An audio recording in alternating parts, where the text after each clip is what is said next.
Here's Integrated 3. It's your video lecture for 10.1.1. I'm going to try to go through it quickly.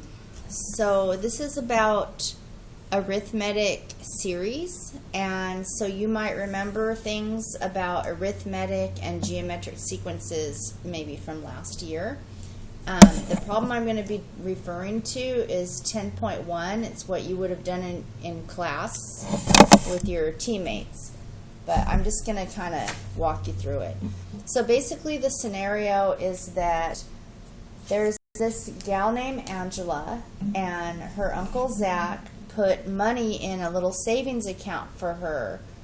The first month she was born, he put in $50, and then every month he put in $3 more. So like, for instance, in the fourth month, he added $59, and this is like an account that he's saving, I guess, for her college fund. Okay, so it's saying write out the amounts of the deposits for the first few months. So I wrote 50, 53, 56, 59. And write it as an arithmetic sequence. And how much was added to Angela's account, her college fund, in the 12th month. So you might remember this from last year, or you might not. So this is an arithmetic sequence, and I know it's arithmetic because it's adding the same amount each time. So I can actually make an equation for it, and the equation for this is going to be linear because it's an arithmetic sequence. I can see that it's adding 3 every month. And then, so I actually wrote it all the way out to the 12th month. But I know it's arithmetic, so I'm going to use like a linear model for it. So y equals mx plus b. I know I'm growing by 3, so that's my slope.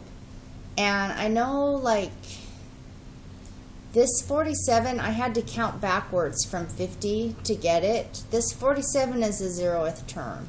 And if you remember from last year, when you're talking about a sequence, we don't say y equals mx plus b. We say t of n and then 3n. We use n's in it, but it's essentially the same exact thing. I usually do start out with my y equals mx plus b, and then I switch my notation out. There's another way to write this. That's a 0th term, and 0th doesn't have an e in it. And then there's another way to write it, and it's this way. And you may or may not remember this from last year, but if I want to use my first term, then I kind of have to tweak it and write 3 times n minus 1 plus 50.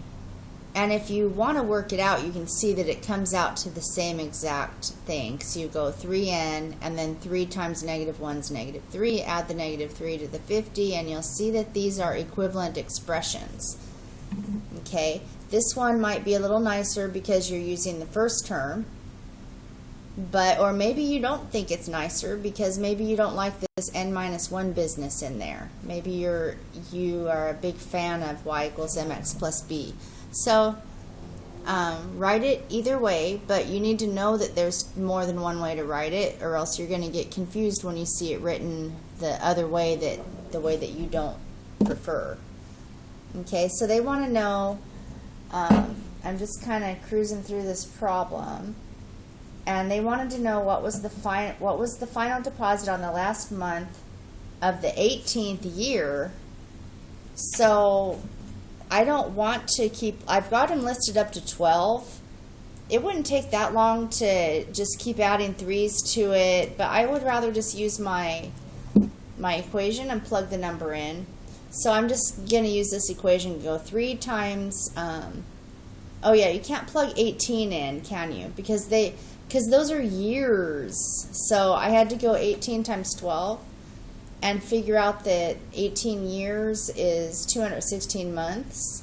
So I went 3 times 216 plus 47. I just used this formula here. And I found out that if I went way down here to the 216th month, poor Uncle Zach is adding $695 to this account. It's a lot for just 1 month. So that kind of completes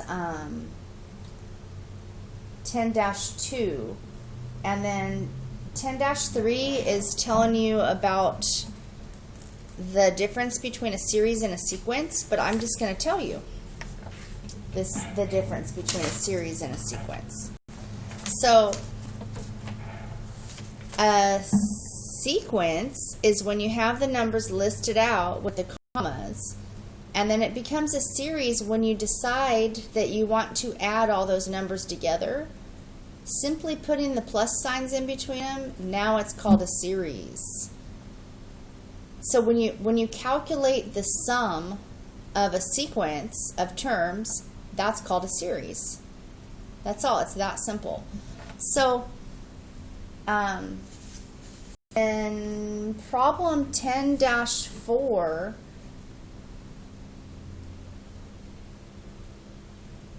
in problem 10-4, they want to go ahead and, actually, can I go back to 10-2? In problem 10-2, Anna, the one who's receiving all these funds, she wants to know how much money is going to be in her account after her first birthday. So we already have those numbers that would be in her account. So all I would have to do is add up like however much her uncle put in the first month plus the second month plus the third month plus the fourth month plus the...